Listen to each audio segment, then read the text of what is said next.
कुरान कहता है तुम दूसरों को तो दीन की तरफ बुलाते हो लेकिन अपने आप को भुला देते हो। या अय्युहल्लज़ीना आमनू अलैकुम अनफुसकुम, ईमान वालों पहले अपने आप को देखो। आए वो लोग जो ईमान लाए हो पहले अपने गरीबानों में झांको।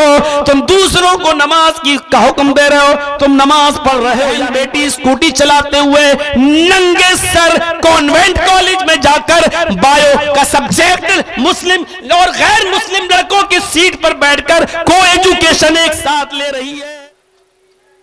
अल्लाह उनको अजर अजीम अता फरमाए। और आप लोगों का ये उमड़ता हुआ जन सैलाब सामईन की शक्ल में जो क़ुर्ब जवार से और अतराफ़ व अकनाफ से तशरीफ़ लाए हमारे मुअज़्ज़ज़ सामईन हज़रात, पर्दा नशीन इस्लामी ख़वातीन, माँ और बहनों, कौमों मिल्लत के लायकवर नौजवानों और मुस्तक़बिल के होनहार अज़ीज़ बच्चों,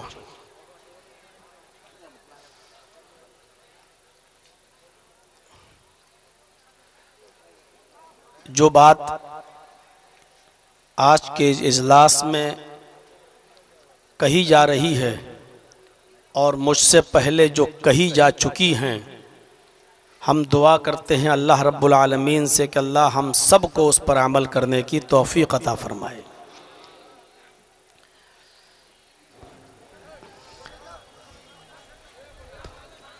आप लोगों से फिर गुजारिश है कि जिसको जहाँ जगह मिल जाए बैठ जाए। जो लोग खड़े होकर अपने मोबाइलों में वीडियो बना रहे हैं उनसे भी गुजारिश है कि दूसरों को तकलीफ ना दीजिए आप। इस्लाम वो मजहब है कि किसी दूसरे को तकलीफ देने की कतई इजाजत नहीं देता है। इसीलिए मस्जिद के अंदर रात भर माइक से तकरीर करना या इसी तरीके से माइक पकड़कर नातें पढ़ना, नज़में पढ़ना और पूरी पूरी रात हंगामा करना, दूसरों की नींद में खलल करना और डिस्टर्ब करना, ये सब वो चीजें हैं। अगरचे आप कुरान की आयतें ही क्यों ना पढ़ रहे हों, लेकिन आप दूसरे की नींद में डिस्टर्ब नहीं कर सकते हैं, खलल नहीं डाल सकते हैं आप। इसी तरीके से आप सड़क जाम नहीं कर सकते हैं, चाहे आप मोहम्मदुर रसूलुल्लाह सल्लल्लाहु अलैहि वसल्लम की इज्जतो आबरू की हिफाजत ही में क्यों ना निकल रहे हो और आप अलम और झंडा उठाकर चल रहे हो कि फलां ने तौहीन की हमारे नबी की, तो शरीयत ये भी नहीं कहती है कि मरीज जाते हैं, पेशेंट जाते हैं और मरीजों के लिए हॉस्पिटल में ले जाना जरूरी, आप सड़क जाम कर दें और वो लोग अपनी गाड़ियों से निकल भी ना सकें और मरीज को हॉस्पिटल पहुंचते पहुंचते इतनी देर हो जाए कि मरीज अपनी जान दे दे, दम तोड़ दे। नबी अकरम की मोहब्बत सबको होनी चाहिए, लेकिन रसूल की मोहब्बत में हम लोगों को परेशान करके सड़क जाम कर दें, यह भी जायज नहीं है। जो लोग पहले से आकर बैठे हैं आप उनके पीछे खड़े होकर और जो आपके पीछे हैं उनको भी आप न देखने दें और न सुनने दें, और आप मोबाइल से वीडियो बनाएं और दूसरे देखने वालों को दिक्कत हो। शरीयत इस बात की भी इजाजत नहीं देती है कि आप दूसरों को तकलीफ दें। ये इस्लाम के उसूल और ज़ाब्तों को समझने की कोशिश कीजिए आप। मुझे उम्मीद है इतनी सी बात आप समझ गए होंगे। तो अब ये मेरी बात नहीं है, अब शरीयत की बात को महसूस करते हुए, ये जर्जीज की बात नहीं है, शरीयत की बात को महसूस करते हुए, नबी अकरम की तालीम को जिंदा करते हुए अब आप दूसरों को तकलीफ नहीं देंगे। जिसको जहां जगह मिलेगी आप बैठ जाएंगे। इसीलिए तो इस्लाम को इंसानियत का सबसे बड़ा मजहब और सबसे बड़ा आलम बरदार मजहब बताया गया है। एक मीडिया वाले ने मुझसे सवाल किया था कि मौलाना इस्लाम आपकी नजर में बड़ा है, मजहब बड़ा है या इंसानियत बड़ी है आपकी नजर में? फंसाना चाहता था और यह दिखाना चाहता था कि देखो मौलाना जर्जीस अगर कह देता है कि मेरी नजर में मजहब बड़ा है तो मैं उछालूंगा इसको और मीडिया पर दिखाएंगे हम इसको कि देखो ये इंसानियत का दुश्मन है, मानवता का दुश्मन है, मानवता का विरोधी है। और अगर इसने कह दिया इंसानियत सबसे बड़ा मजहब है, मजहब से भी बड़ा, इस्लाम से भी बड़ा इंसानियत है, तो खुद इसी के मानने वाले और बहुत से मुसलमान भाई इसी से नाराज हो जाएंगे कि देखो ये कैसा मौलवी है जो इस्लाम से भी बड़ा इंसानियत बतला रहा है। चारों तरफ से उसने घेरने की कोशिश की। एक लेडीज थी, वो मैंने कहा मैडम हमारी नजर में तुम मुझसे ये सवाल कर रही हो ना कि इस्लाम बड़ा है या इंसानियत, मजहब बड़ा है या इंसानियत, तो सुन लीजिए मेरी नजर में मजहब सबसे बड़ा है, इसलिए कि इंसानियत क्या होती है ये मुझे मजहब ने सिखलाया है। हमें नहीं मालूम था कि इंसानियत क्या है, हमें मजहब ने बताया है, इस्लाम ने बताया है कि इंसानियत क्या है। हम जानवर थे, हमें इस्लाम ने सिखलाया है कि इंसानियत क्या है। हमारी बात को तोड़ मरोड़ कर पेश मत करना, गलत तरीके से मत पेश करना। हमारी नजर में इस्लाम सबसे बड़ा मजहब, सबसे बड़ी चीज है, इसलिए कि इंसानियत का सही सबक हमें इस्लाम ने बतलाया है। कई साल गुजर गए लेकिन अब तक उसने हमारा इंटरव्यू किसी चैनल पर नहीं दिखाया। इंटरव्यू बड़े शौक से लेकर गई लेकिन उसकी हिम्मत नहीं पड़ी कि इंटरव्यू दिखा दे, क्योंकि वो समझ गई, वो तो ये जवाब मांगने आई थी कि इंसानियत नीचे रख दी, इंसानियत आपकी नजर में बड़ी चीज है या मजहब बड़ी चीज है। लेकिन उसको जवाब मैंने ऐसा दिया है कि मेरे मजहब, मेरे नजदीक, मेरी नजर में मजहब बड़ी चीज है, क्योंकि इंसानियत मजहब ने सिखलाई है। परेशान है वो कि क्या कहें, और हकीकत यह है कि हमें मजहबी ने तो बताया है, इस्लामी ने तो सिखलाया है इंसानियत क्या है। जो लोग अपनी लड़कियों को जिंदा दफन कर दिया करते थे उनके अंदर से इंसानियत निकल चुकी थी। अब आप लोग अगर खामोश नहीं होंगे तो मैं चला जाऊंगा भाई, हमारे ऊपर कोई फर्क नहीं पड़ेगा। बहुत देर हो गई है बैठे हुए और आपका इंतजार करते हुए। और कमेटी वालों से गुजारिश है कि अगर आप संभाल नहीं सकते हैं तो फिर मुझे मत बुलाया करिए। आप अगर कंट्रोल करने का और आपके अंदर पावर नहीं है तो फिर बुलाने से क्या फायदा है। डॉक्टर जाकिर नायक साहब आए थे किशनगंज में, 10 लाख की भीड़ थी। था कोई ऐसा हंगामा, था ऐसा कोई मामला, कोई एक आदमी की आवाज निकल सकती थी उसमें। नज्म और नस्ख भी कोई चीज है यार।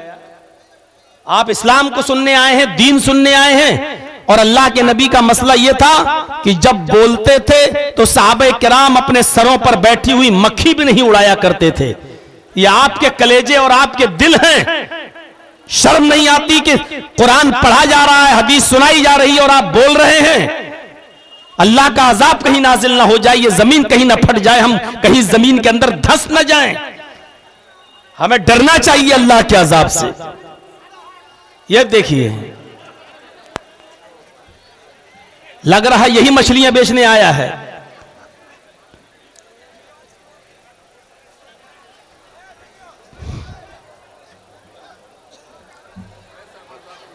ये जो मोबाइल में जो बनाते हैं, लेते हैं ना, उनसे डिस्टर्ब होता है। इसका भी मोबाइल छीनो, तो जितने सामने दिखाई दे सबके मोबाइल छीनिए, तो स्टेज पे जमा करिए और मस्जिद के चंदे के काम में लगा दीजिए।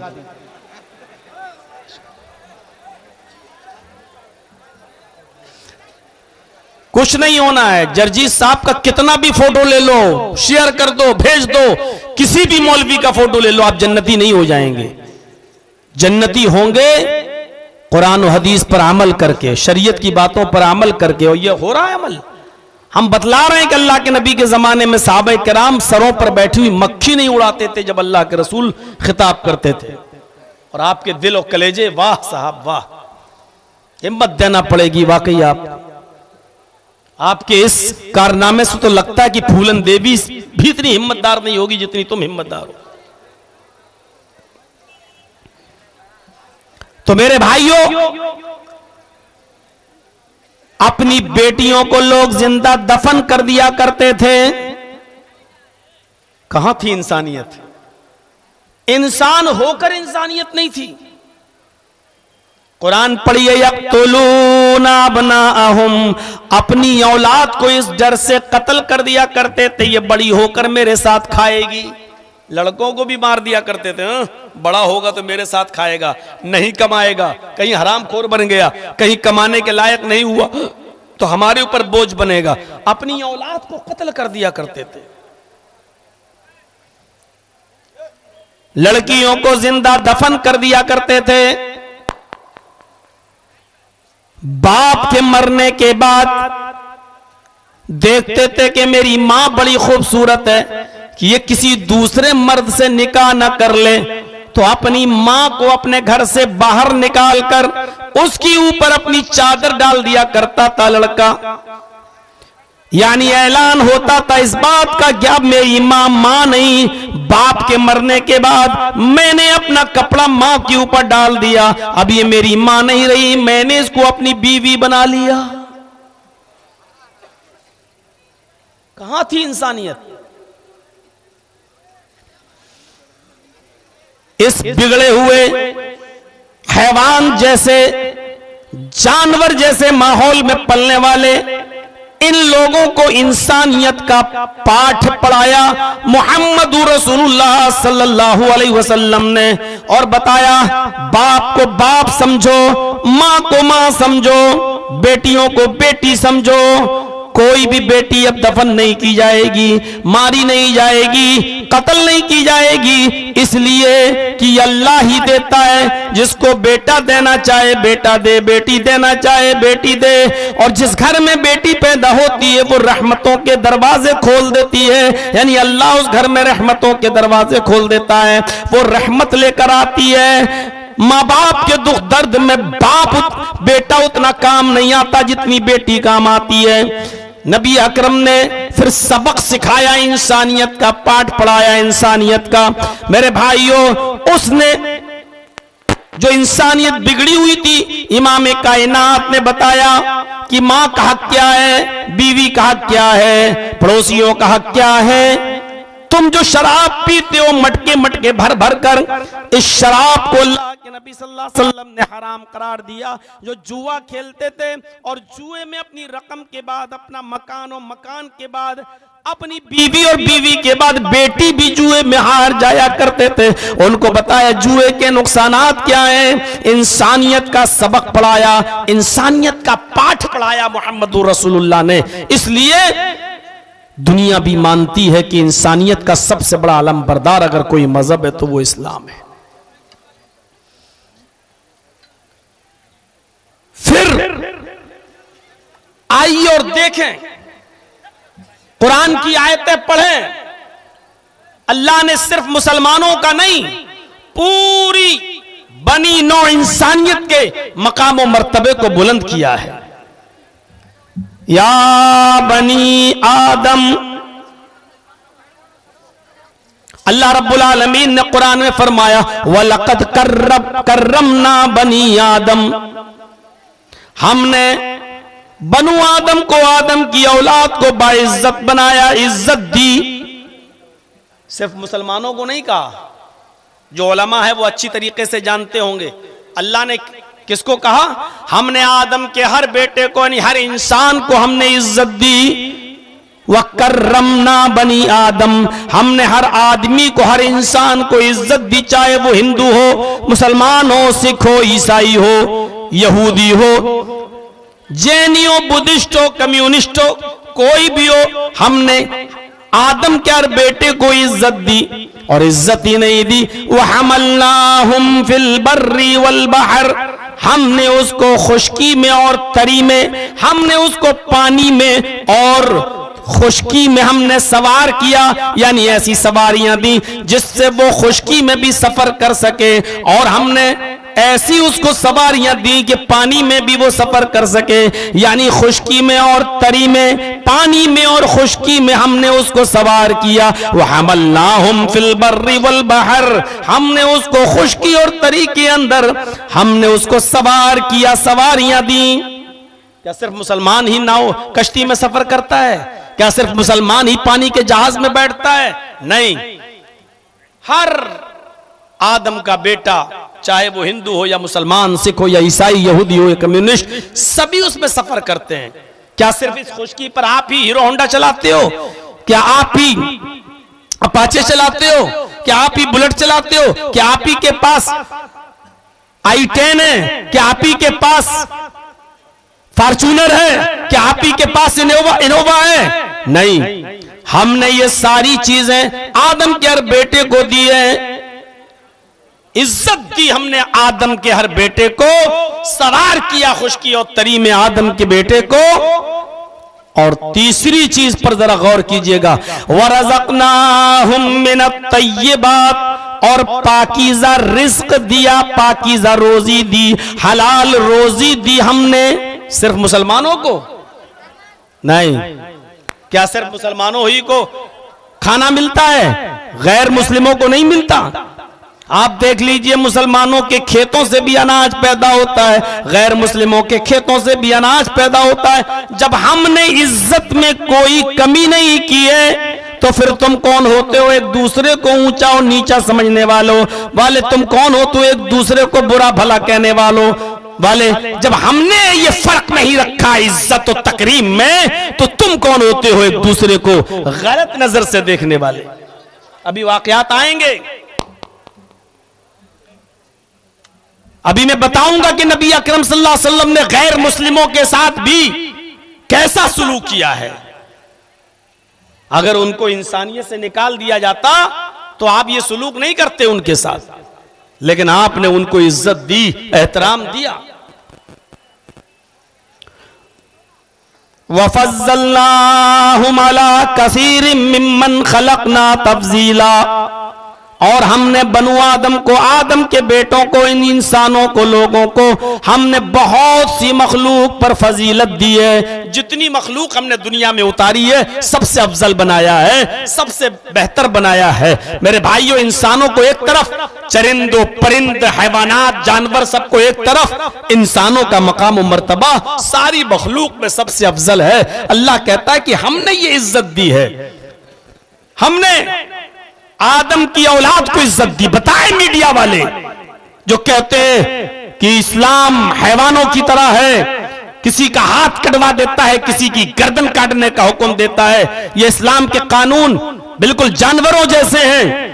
जरा वो कुरान की स्टडी करें और कुरान को पढ़ें और कुरान का मुताला करें, वो कुरान सारी इंसानियत को इज्जत देता। वकर्रमना बनी आदम, हर आदम के बेटे को, बनु आदम को हमने मुकर्रम बनाया, बाइज्जत बनाया। हमने उनको खुशकी और तरी में सवार किया, हमने उनको पाकीज़ा रिज़्क़ दिया, पाकीज़ा रोजियां दी हैं, और हमने उनको बहुत सी मखलूक़ात के ऊपर फजीलत दी है, सबसे अच्छी मखलूक बनाया है। सारी दुनिया के इंसानों को, सारी दुनिया के इंसानों को एक खानदान से जोड़ दिया है। क्या एक खानदान से जोड़ना ये औलाद आदम की इज्जत नहीं है? इंसान की इज्जत नहीं है? कुरान की आयत सुनिए, दलील देखिए। सारी दुनिया के लोगों को एक खानदान से जोड़ दिया। खानदान का मतलब समझते हो? भाई भाई बना दिया। या अय्युहन्नास इन्ना खलक़नाकुम मिन ज़करिन व उन्सा वजअलनाकुम शुऊबन व क़बाइला लिताअरफ़ू इन्ना अक्रमकुम इंदल्लाहि अत्क़ाकुम। ऐसी मिसाल कहीं मिल सकती है?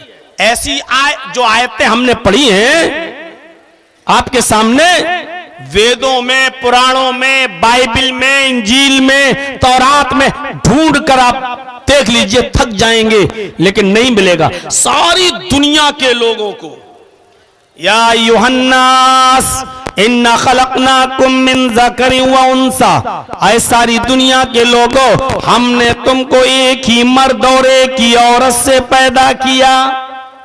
सिर्फ मुसलमानों को नहीं कहा अल्लाह ने, आए मुसलमानों, मैंने तुम्हें एक मर्द एक औरत से पैदा किया, ये नहीं कहा। आए सारी दुनिया के लोगों, हमने तुमको एक मर्द और एक औरत से पैदा किया। तुम्हारा एक ही बाप है आदम, तुम्हारी एक ही माँ है हव्वा, तुम्हारा एक ही बाप है आशू, तुम्हारी एक ही माँ है हिवती, तुम्हारा एक ही बाप है मनु, तुम्हारी एक ही माँ है शत्रुपा। तुम एक ही बाप आदम के मनु के बेटे हो, तुम एक ही माँ हव्वा यानी ह्यूबती शत्रुपा की संतान हो। तुम सबका बाप एक है आदम, और तुम सबकी माँ एक है यानी हव्वा। तुम आदम और हव्वा की औलाद हो, यानी सब भाई भाई हो। ये भाई भाई का शब्द दुनिया के किसी भी मजहबी किताब के अंदर आपको नहीं मिलेगा। बल्कि मनुस्मृति पढ़ेंगे आप, हिंदू धर्म की किताब, तो उसके अंदर तो यह पढ़ने को मिलेगा आपको,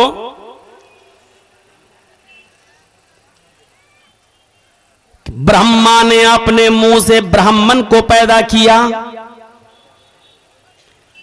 ब्रह्मा ने अपने हाथों से क्षत्रिय यानी ठाकुर को पैदा किया, ब्रह्मा ने अपनी रान से, ये कमर से नीचे का हिस्सा रान, ब्रह्मा ने अपनी रान से वैश्य को पैदा किया, और ब्रह्मा ने अपने पैरों से शूद्र यानी हरिजन को पैदा किया। हजारों के मजमे में ये बात मैंने आपके सामने रखी है, इस बात से बिल्कुल निडर होते हुए कि मेरे ऊपर क्या होगा, कोई केस बनेगा कि क्या होगा। इसीलिए मैंने YouTube चैनल वालों को पहले ही रोक दिया, क्योंकि ये लोग पूरी तकरीर छोड़कर इतनी सी बात को काट कर क्या कहते और क्या थंबल बनाते, आपको मालूम है? मौलाना ने दिखाया हिंदू धर्म को आईना, मौलाना ने बताया कि ब्रह्मा के मुंह से ब्राह्मण पैदा हुआ, और बना देते वो उसमें ब्रह्मा का फोटो। देख रहे हो ना, एक तरफ मेरी तस्वीर, कहीं मैं पर्दे पे बोला हूं किसी जगह तकरीर में कि औरतों पे पर्दा फर्ज है, हमारी बहनों को माओं को पर्दा करना चाहिए, तो मेरी फोटो भी डालते हैं और उसमें नंगी लड़कियों के भी फोटो बना देते हैं, मतलब इन औरतों को पर्दा करना चाहिए, और मेरे फोटो के साथ साथ उन लड़कियों को जोड़ देते हैं, और इसकी कमाई खाते हैं ये यूट्यूबर, ये चैनल वाले। इनका मकान चलना चाहिए, चाहे जर्जी साहब 50 लाख रुपया खर्च करके जेल से निकले, इनका घर बनना चाहिए, बस इनका मकान बनना चाहिए।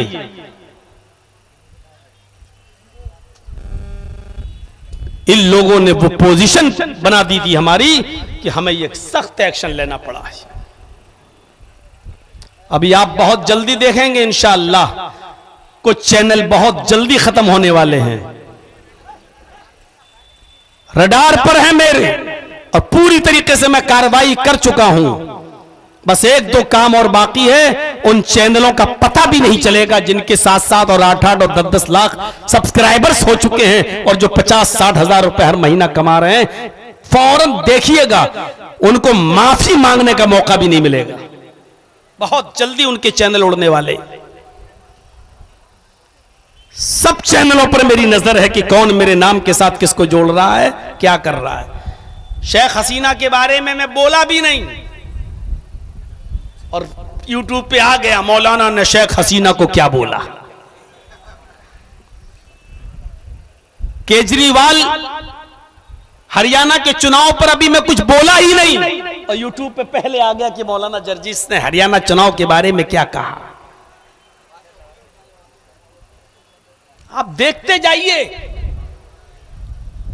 इन चैनल वालों की इन हरकतों को कहा जा सकता है इनका हरामी पना। देखते जाइए, यह है सही शब्द इनके लिए, इनका सुअर पना देखते जाइए कि इस तरीके से करते हैं ये। मेरे प्यारे साथियों सुनिए, ब्रह्मा जी ने अपने मुंह से ब्राह्मण को पैदा किया, हाथों से छत्री ठाकुर को पैदा किया, रान से वेश को पैदा किया और पैरों से शूद्र को पैदा किया। मेरे चैनल पर यह रिकॉर्ड हो गया, कोई केस करेगा हम दिखाएंगे कोर्ट में, क्योंकि हमें मालूम है मनुस्मृति के किस अध्याय में यह लिखा हुआ है। लेकिन तुम लोग जो थंबल बनाते हो वो मैं कहां से दिखाऊंगा।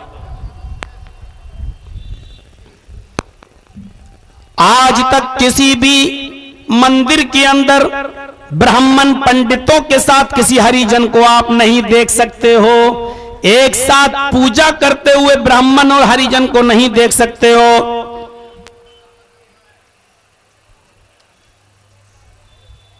राम मंदिर बना अयोध्या में,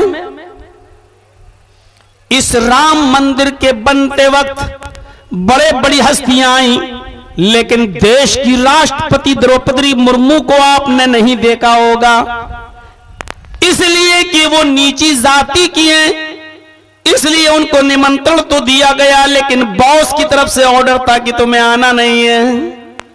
बॉस समझ रहे हो ना, अब उतना खुल के भी ना बुलवाओ कि यहीं से डायरेक्ट चले जाएं हम ससुराल। तो मेरे प्यारे साथियों, आप गौर करके देख सकते हैं, अंदाजा लगाया जा सकता है, लेकिन थोड़ी देर के लिए मस्जिद पर तसव्वुर कीजिए और जिसकी तामीर के लिए आपसे यहां चंदा मांगा जा रहा है, यहां अमीर गरीब सबका चंदा लग सकता है और एक साथ मस्जिद के अंदर अमीर और गरीब भी जा सकता है, खान भी जा सकता है, अंसारी भी जा सकता है, तुर्क भी जा सकता है, शेरशाहबादी भी जा सकता है, सूरजपुरी भी जा सकता है, और किसी को कोई अधिकार नहीं है कि अपनी मस्जिद से किसी को हटाए। अगर कोई गरीब आदमी किसी अमीर आदमी से पहले मस्जिद में पहुंच जाता है तो अगली सफ में वही बैठेगा। कोई बहुत बड़ा आदमी एमएलए हो, एमपी हो, या उससे भी बड़ा कोई मिनिस्टर हो, अगर वो बाद में आ रहा है और आगे जगह नहीं मिल रही है तो जहां उसको जगह मिलेगी वहीं उसको बैठना पड़ेगा। वो किसी को पीछे हटाकर खुद आगे नहीं बैठ सकता है। शरीयत इस बात की उसको इजाजत नहीं देती। खुद मौलवी जर्जीस ने सऊदी अरब के अंदर देखा है, जब मैं हज के लिए गया, सऊदिया का बादशाह जब आया तो उसको भी वही बैठना पड़ा जहां उसको जगह मिली। उसको इमाम के पीछे जगह नहीं मिली तो उसको वहां तक नहीं लाया गया, जहां जगह मिली उसको वहीं बैठना पड़ा।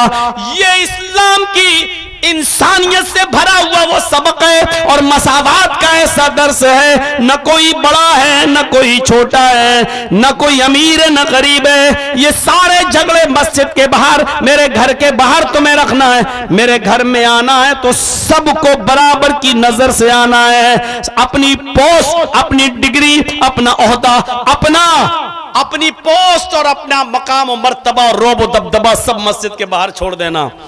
मैं मिनिस्टर हूं, ये मस्जिद के बाहर छोड़ के आइएगा। मैं चीफ मिनिस्टर हूं, ये मस्जिद के बाहर छोड़ के आइएगा। मस्जिद में आए हो तो सिर्फ अल्लाह के बंदे हो। मुंह से ब्राह्मण को पैदा किया, यानी मुंह सबसे ऊपर है, इसलिए ब्राह्मण ब्रह्मा के मुंह से पैदा हुआ, ये सबसे ऊंचा है। हाथों से छत्री को, ठाकुर को पैदा किया, रान से वेश और पैरों से शूद्र, हरिजन। पैरों से क्या है, आगे देखिए, साफ लिखा है मनुस्मृति के अंदर, अगर कोई हरिजन किसी ब्राह्मण की लड़की पर गलत नजर डाल दे,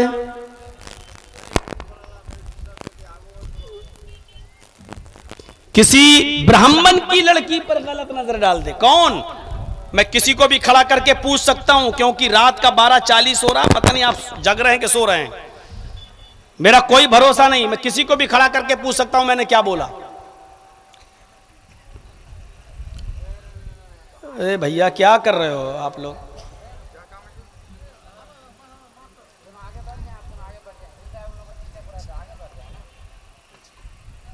एडजस्ट कर लो। कोई भी हरिजन किसी ब्राह्मण की लड़की पर गलत नजर डाल दे तो राजा को चाहिए कि उस हरिजन की दोनों आंखें फोड़ दे। ये हरिजन के साथ और पूरी जिम्मेदारी के साथ बोल रहे हैं और हिंदुस्तान में बोल रहे हैं। लेकिन अगर कोई ब्राह्मण किसी हरिजन की लड़की पर नजर डाल दे, छूत छात देखिए, लेकिन अगर कोई ब्राह्मण किसी हरिजन की लड़की पर गलत नजर डाल दे तो हरिजन को चाहिए कि अपनी बेटी उस ब्राह्मण को सौंप दे। ब्राह्मण की नजर नजर है, हरिजन की नजर नजर नहीं है। हरिजन देख ले तो बादशाह को, राजा को चाहिए कि हरिजन की आंखें फोड़ दे, और ब्राह्मण देख ले तो हरिजन पर फर्ज हो जाता है कि वो अपनी बेटी उस राजा को, उस ब्राह्मण को सौंप दे। ब्राह्मण इंसान है, हरिजन कुछ नहीं। कुरान कहता है या अय्युहन्नास इन्ना खलकनाकुम मिन ज़करिन व उन्सा व जअलनाकुम शुऊबन व क़बाइल लितारफू। आए सारी दुनिया के इंसानों में हमने तुम्हें एक मर्द और एक औरत से पैदा किया है, तुम सब आपस में भाई भाई हो। हमने तुम्हारे शोबे, तुम्हारे कबीले, तुम्हारी बिरादरियां जरूर बनाई हैं, लेकिन इसलिए नहीं कि तुम एक दूसरे पर गर्व करो, फख्र करो कि मैं खान हूं, मैं पठान हूं, मैं अंसारी हूं, मैं ये हूं, मैं वो हूं। नहीं, हमने इसलिए तुम्हारे ये कबीले बनाए, बिरादरियां बनाई, लितारफू, ताकि तुम एक दूसरे को पहचान सको। अच्छा वो कौन? वो मौलाना जर्जीस? अच्छा कौन? अरे जर्जीस नाम के तो बहुत लोग हैं। कौन? अच्छा वो जर्जीस अंसारी। हाँ अच्छा अच्छा ठीक है। अरे वो तो हमने तुम्हारे ये ब्रांच, ये कबीले, ये जातें, ये बिरादरियां इसलिए बनाई ताकि तुम एक दूसरे को पहचान सको। बड़ा छोटा कोई नहीं, अल्लाह की नजर में बड़ा वो है। अल्लाह की नजर में, वो भी हम लोगों की नजर में नहीं, अल्लाह की नजर में बड़ा वो है। इन्न अकरमकुम इंदल्लाहि अत्काकुम, जो अल्लाह से सबसे ज्यादा डरने वाला है, जो अल्लाह से सबसे ज्यादा खौफ खाने वाला है, वो अल्लाह की नजर में बड़ा है। आइए यही कुरान एक और दर्स देता है, और उस दर्स को देखिए क्या बेहतरीन दर्स देता है। कुरान पढ़िए मेरे भाइयों, आज दिल चाहता है कुरान की आयत भी आपके सामने रख कर बताऊं। वला यजरिमन्नकुम शनानु कौमिन अला अल्ला तादिलु इदिलु हुवा अक़रबु लित्तक़वा। ला यजरिमन्नकुम शनानु कौमिन, मुसलमानों तुम्हें किसी कौम की दुश्मनी, तुम्हें किसी मजहब की दुश्मनी, तुम्हें किसी खानदान कबीले की दुश्मनी, तुम्हें किसी कौम की बिरादरी की दुश्मनी इस बात पर मजबूर न कर दे कि तुम उसके साथ इंसाफ न करो। एक कबीला, एक बिरादरी, अच्छा मेरी बिरादरी का नहीं है ना, अब आप उसके साथ बेइंसाफी कर रहे हैं। ऐसा होता है ना, आपके गांव की कोई लड़की दूसरे गांव का कोई लड़का लेके भाग गया, अब पंचायत बैठ रही है मामला हल करने के लिए, तो हम अपने गांव के फेवर में हैं, वो लोग अपने गांव के फेवर में हैं, आप अपनी बिरादरी के फेवर में हैं, वो अपनी बिरादरी के फेवर में हैं। वो चाहते हैं कि हमारी बात रह जाए, हम चाहते हैं कि हमारी बात रह जाए। नहीं, ऐसा नहीं चल सकता है। इंसाफ होगा तो तक बराबर होगा, लड़का और लड़की दोनों की गलती मानी जाएगी। लड़का किसी लड़की को लेकर गया, पंचायत फैसला करती है अब लड़के वाला 2 लाख 4 लाख 5 लाख रुपए दे, या ये फैसला करती है पंचायत कि अब इस लड़की का निकाह उस लड़के के साथ कर दिया जाए क्योंकि ये लेके भागा है। अब क्या होगा? अब इस लड़की की इज्जत तो दांव पे लग गई, इसकी तो इज्जत बर्बाद हो गई। क्यों साहब? क्या लड़की अपनी मर्जी से नहीं भागी? फिर 4 लाख 5 लाख रुपए का जुर्माना लड़का क्यों दे?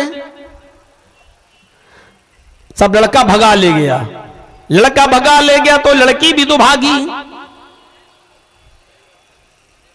गांव का मुखिया फैसला करता है लड़के वाला 5 लाख रुपए दे।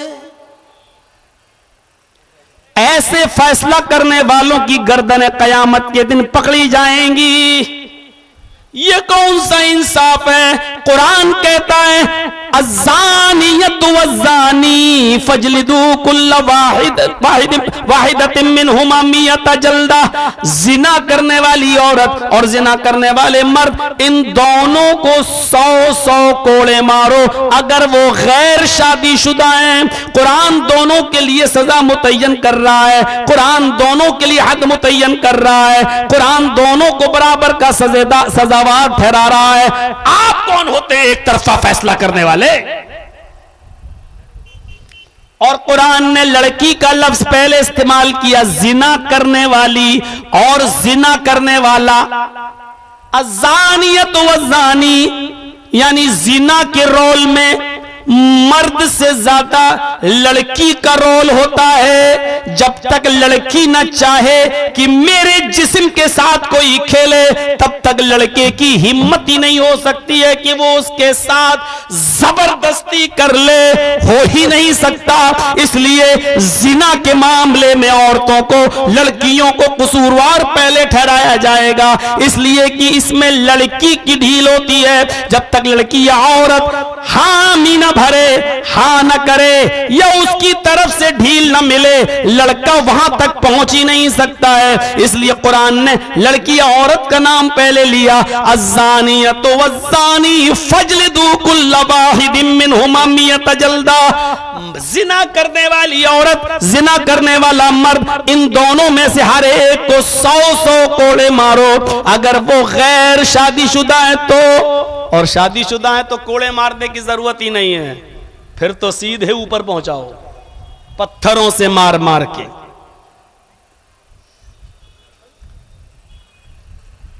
फैसला भी करो तो इंसाफ की नजर से, ये मत देखो कि किस कबीले का है, हमारी बिरादरी का नहीं है। हमें फैसला तो अपनी बिरादरी के हक में करना है। नहीं चलेगा।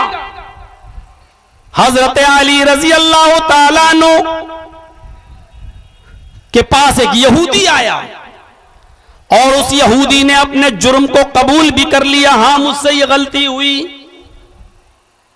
हजरत अली ने अपने गुलाम कंबर से कहा, हजरत अली ने अपने गुलाम कंबर से कहा इसको 10 कोड़े मारो। इस यहूदी ने अपना जुर्म कबूल कर लिया है, इसकी सजा 10 कोड़े है, मारो। अली के गुलाम कंबर ने कोड़ा उठाया और उस यहूदी को मारना शुरू कर दिया। 1-2 मारना शुरू कर दिया। मारते मारते कंफ्यूज हो गया कंबर, अली का गुलाम कंफ्यूज हो गया है?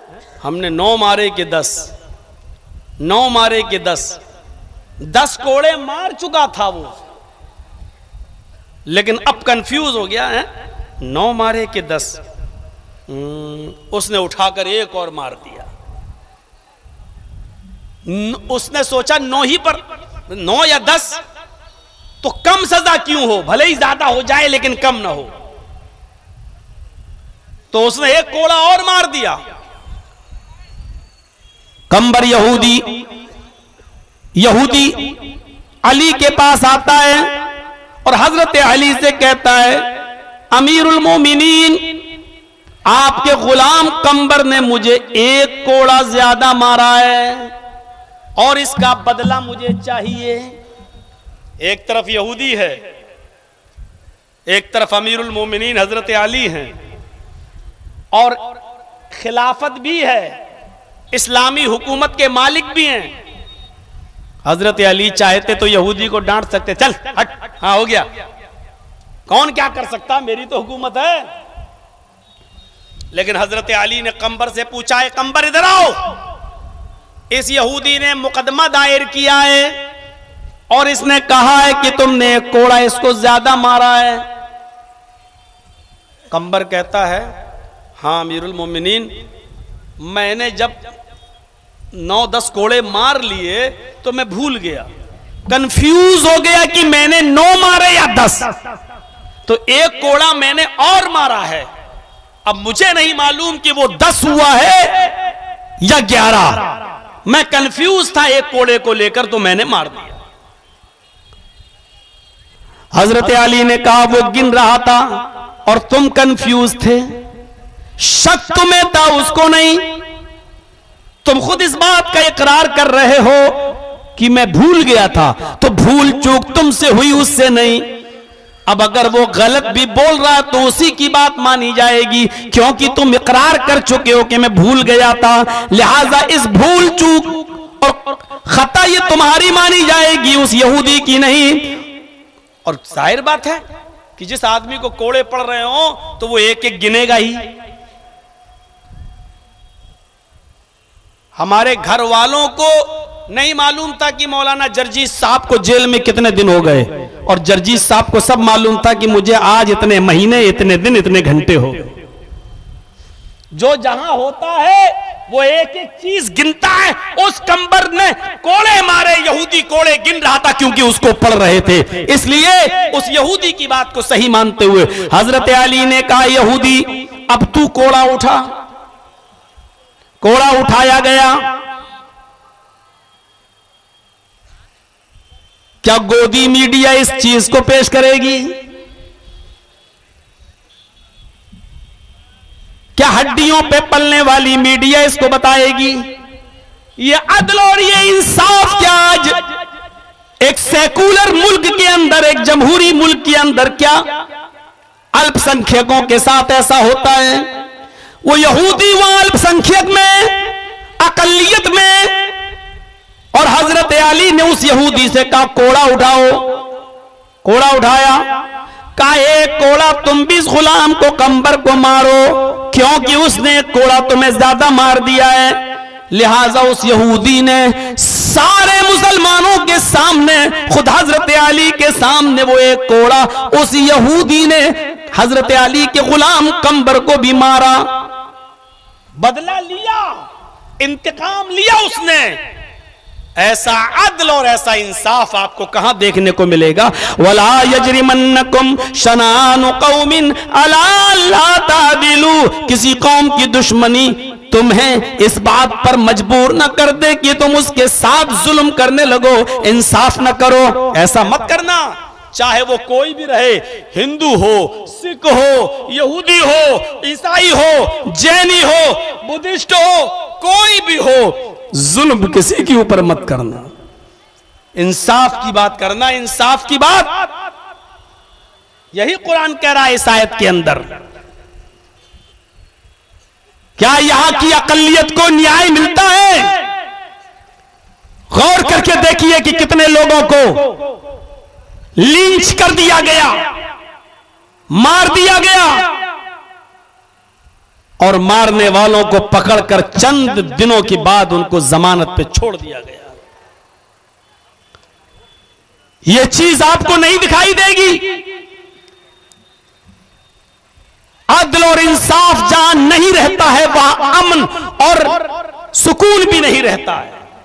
मैं इसको दूसरे अल्फाज में यूं कह सकता हूं कि जिस मुल्क में, जिस धरती पर जितना ज्यादा अदल और जितना ज्यादा इंसाफ होगा, उस मुल्क के अंदर उतना ही ज्यादा अमन और उतना ही ज्यादा शांति और उतनी ही ज्यादा सुकून होगा।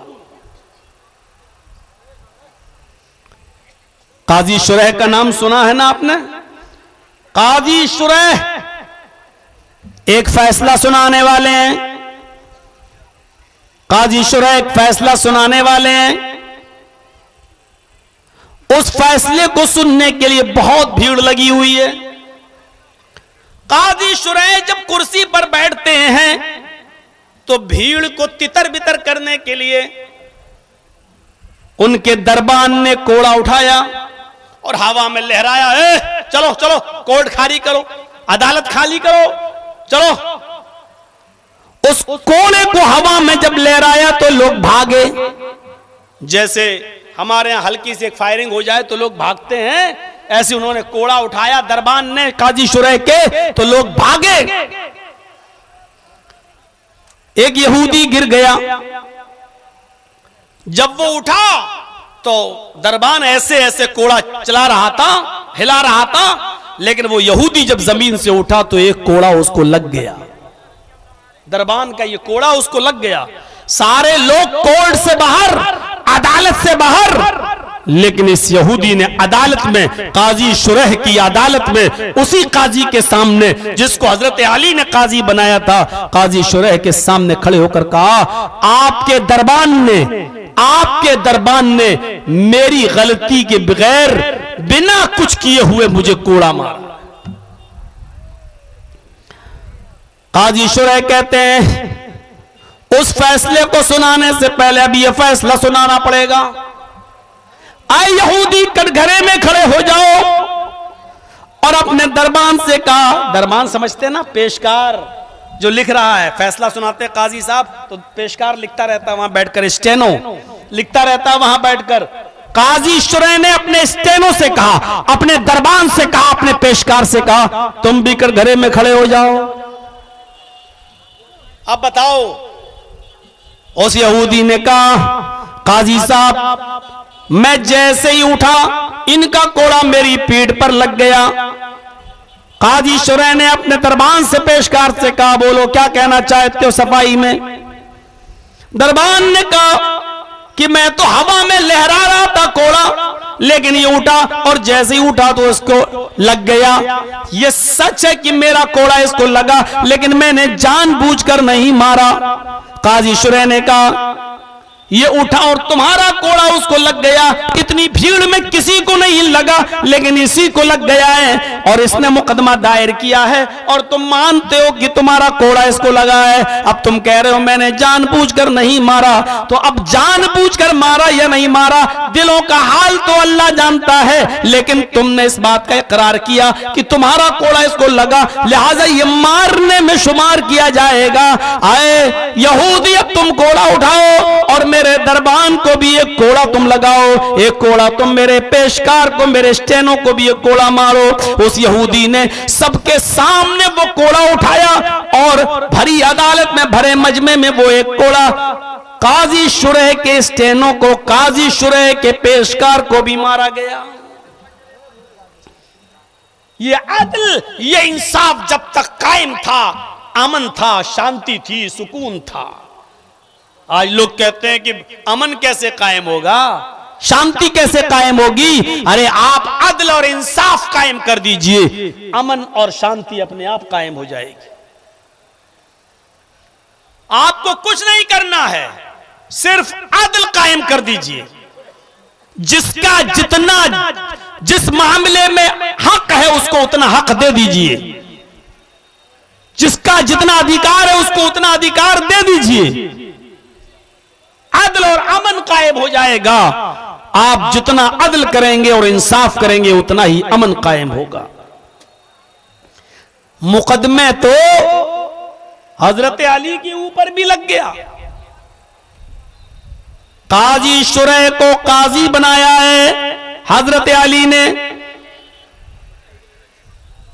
और हजरत अली ही की जिरा गायब हो गई। जिरा समझते हैं ना, जिरा ना समझते हो तो ऐसे समझ लो जैसे किसी को जंग में जाना होता था तो लोहे की जिरा वो पहन लेता था अपने जिस्म पर, ताकि दुश्मन का तीर जब आए तो मेरे जिस्म की पिसलियों में पैवस्त ना हो, इस लोहे की जिरा पे लग जाए और हमारे जिस्म को असर ना हो। तो लोहे की जिरा थी जो जिस्म पर चढ़ा ली जाती थी ताकि दुश्मन की तलवार और तीर का कोई असर ना हो। ये जिरा गायब हो गई। एक दिन 6 महीने के बाद, 6 महीने के बाद वो जिरा हजरत अली ने एक यहूदी के पास देखी तो यहूदी से कहा ये जिरा तो मेरी है भाई, मेरा मोबाइल और आज गायब हो जाए और हू बहू वही चीज हो और मैं पहचान लूं और 2 महीने के बाद कहूं आपसे कि तो मोबाइल मेरा है, आप कहेंगे अरे जाओ यार, एक ही रंग का मोबाइल होता है क्या? आप जो इस्तेमाल कर रहे हैं कि वो एक ही है क्या? तो ऐसे ही वो कहने लगा, अरे अली आप कंफ्यूज हो रहे हैं, नहीं ये जिरा आपकी नहीं है। हजरत अली ने कहा मैं अपनी जिरा को अच्छी तरह पहचानता हूं। आए यहूदी तुम झूठ बोल रहे हो, ये जिरा मेरी है। यहूदी ने कहा भाई ये जिरा मेरी है, अगर तुम कहते हो ये मेरी है तो जाओ और अदालत में मुकदमा दायर कर दो और अदालत से ले लो। अगर अदालत फैसला कर देती है कि आपकी जिरा तो मैं दे दूंगा, जाओ। अमीरुल मोमिनीन को जिरा नहीं दी जा रही है, और समझ लो कि कोई चीज आपके बिहार में नीतीश की हो और नीतीश जी को ही नहीं दी जा रही हो। हजरत अली की वो जिरा, और हजरत अली से कहा जा रहा है कि जाओ अगर तुम्हारी है तो ले लो अदालत से। मेरी चीज पर आप नियत खराब कर रहे हैं, नऊज़ बिल्लाह। अली और नियत खराब कर सकते हैं, लेकिन यहूदी ने कहा मेरी चीज पर आप नियत खराब कर रहे हैं, जाओ नहीं देता हूं। हजरत अली उससे लड़े नहीं, झगड़े नहीं, पावर था फिर भी उससे लड़े और झगड़े नहीं। आज जर्जी साहब एक लफ्ज बोल दें तो अभी चले जाएंगे, सिर्फ बोलने की देर है। अभी अदालत फैसला बाद में होगा, पहले जाओ जेल के अंदर। सुनो और देख लो उमर खालिद जैसे लोगों की आज कई सालें गुजर चुकी हैं लेकिन बेल तक नहीं हो रही, जबकि बेल और जमानत अधिकार है हर शख्स का, जमानत अधिकार है हर इंसान का। उसको बाहर आने का हक है, अपनी लड़ाई लड़ने का हक है, अपना पक्ष रखने का हक है। ये सुप्रीम कोर्ट का ऑर्डर भी कहता है और हमारा कानून भी कहता है, लेकिन देख लीजिए उसकी बेल तक नहीं हो रही। कपिल सिब्बल जैसा वकील हो लेकिन इसके बावजूद उसकी बेल तक ना हो, और इतने सालों से आप अंदाजा लगा सकते हैं। आप सुनिए, हजरत अली रज़ी अल्लाह ताला अन्हु मुकदमा दायर करते हैं एक मामूली यहूदी के खिलाफ, एक मामूली यहूदी के खिलाफ। उस इलाके का सबसे बड़ा पावरफुल आदमी मुकदमा दायर करता है। काजी शुरे की अदालत में यहूदी के पास जिरा देख कर कहा ये जिरा मेरी है। नोटिस जाता है उस यहूदी के पास कि तुम्हें कोर्ट में आना है, तुम्हें अदालत में आना है। यहूदी कोर्ट में आता है, नोटिस जाता है अपनी जिरा लेकर आना है, जिरा लेकर आता है, जिरा कोर्ट में रखी जाती है। काजी शुरैह कहते हैं अली आपने दावा किया, पहले आप बोलिए। हजरत अली कहते हैं मैं मुद्दई हूं, इसलिए पहले मैं बोलता हूं कि ये जिरा मेरी है, इस यहूदी ने मेरी जिरा की चोरी की है। काजी साहब ने कहा यहूदी तुम क्या कहना चाहते हो? यहूदी ने जवाब दिया हजरत अली के बारे में भरी अदालत में कि अली गलत कह रहे हैं, ये जिरा उनकी नहीं है, ये मेरी जिरा पर नियत खराब कर रहे हैं, ये जिरा मेरी है। हालांकि जिरा हजरत अली ही की थी, लेकिन यहूदी ये देखना चाह रहा था कि देखें हजरत अली जबरदस्ती ये जिरा मुझसे लेते हैं या कानूनी लड़ाई लड़कर लेते हैं और अदल और इंसाफ के साथ लेते हैं, देखें क्या होता है। काजी शुरैह ने कहा आए अली अमीरुल मोमिनीन नहीं, क्योंकि कटघरे में हो, अदालत में हो, यहां पर कोई ओहदा और पोस्ट नहीं, यहां अदल की बात है। आए अली यहूदी कहता है ये मेरी जिरा है और तुम कहते हो ये मेरी जिरा है। जब दावा आपने किया है तो गवाह भी आपको पेश करना पड़ेंगे, आप गवाह पेश करिए कि ये आपकी जिरा है। हजरत अली ने कहा मेरे पास गवाह है। कहा कौन? आए हसन आओ। हजरत हसन उनके बेटे आते हैं और आने के बाद कहते हैं अरे काजी साहब ये जिरा मेरे बाप की है, मैं अच्छी तरीके से जानता हूं उस जिरा में ये निशान है और ये सारे के सारे निशान इस जिरा के अंदर मौजूद हैं, लिहाजा मैं गवाही देता हूं कि ये जिरा मेरे बाप की है। काजी साहब हजरत हसन की गवाही सुनने के बाद फौरन कहते हैं अरे अली आपके बेटे की गवाही आपके हक में कबूल नहीं की जाएगी। उसकी वजह यह है कि अल्लाह ताला फरमाता है कि बाप के हक में बेटे की गवाही नहीं मानी जाएगी, क्योंकि बेटे अक्सर अपने बाप के पक्ष में और हिमायती में बोलते हैं, लिहाजा बाप के हक में बेटे की गवाही मोतबर नहीं है। कोई दूसरा गवाह लाओ। हजरत अली ने अपना दूसरा गवाह अपने गुलाम को पेश कर दिया। यही गुलाम कंबर गवाही देता है, आए काजी साहब ये जिरा मेरे आका की, मेरे मालिक की, अली की है। मैंने कई मर्तबा ये जिरा उठा कर अपने मालिक को दिए है और ये जिरा पहनकर हजरत अली कई मर्तबा जंग में गए हैं। मैं गवाही देता हूं कि ये जिरा मेरे मालिक की है।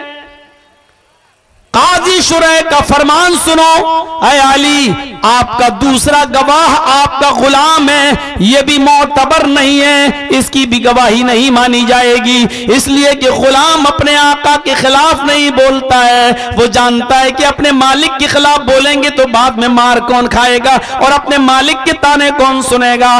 लिहाजा गुलाम की गवाही मालिक के हक में कबूल नहीं की जाएगी। ले जाइए गवाह, कोई और गवाह लेकर आओ। हजरत अली ने कहा, काजी साहब बेटे और गुलाम के अलावा मेरे पास कोई गवाह नहीं है। मौलाना जर्जीस जैसे लोग होते तो 50 गवाह झूठे पेश कर देते अभी कोर्ट के अंदर और अदालत के अंदर। आजकल होता है अदालत के बाहर, कोर्ट के बाहर कितने लोग खड़े रहते हैं, 100 रुपए में उनके जमीन खरीद लिए जाएं।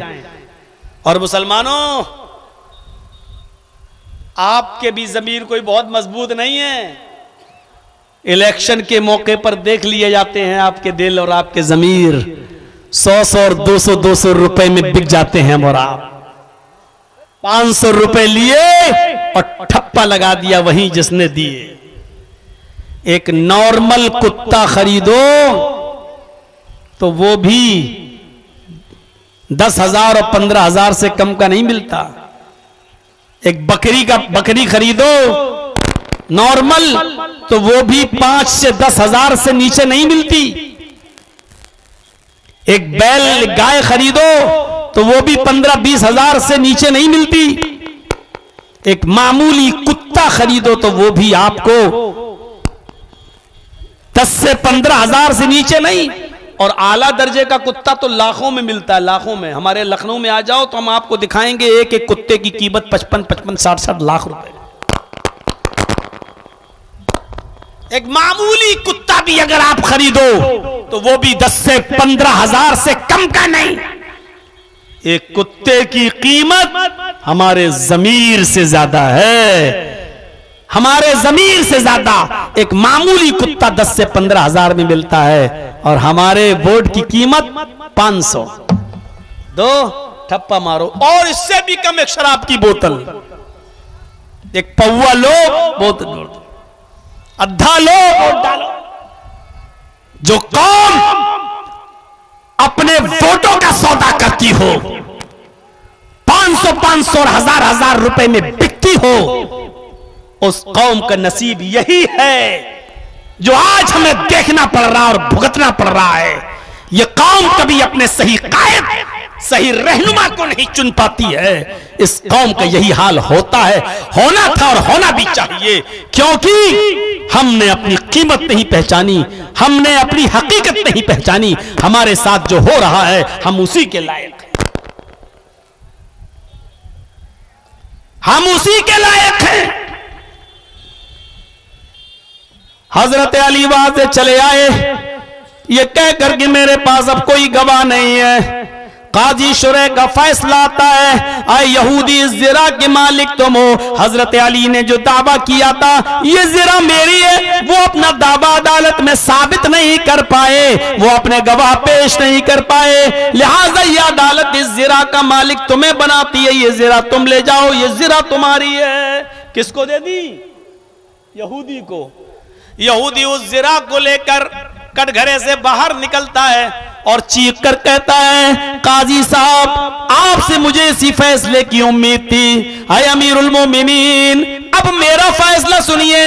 जज साहब ने फैसला बिल्कुल सही सुनाया। मुझे यही देखना था कि बेटे की और गुलाम की गवाही मानी जाती या नहीं, और मैं ये भी जानता हूं कि बेटे और गुलाम के अलावा आपके पास कोई गवाह नहीं था। लेकिन अब मैं इकरार करता हूं ये ज़िरा मेरी नहीं है, आय अली ये ज़िरा आप ही की है। मैं तो इतना देखना चाहता था कि अमीरुल मोमिनीन होने की वजह से अदालत इनकी रियायत तो नहीं करती है और काजी साहब इनके पक्ष में फैसला तो नहीं करते हैं। मैं मैंने देख लिया काजी साहब को अमीरुल मोमिनीन का रौब और दबदबा नहीं दबा सका।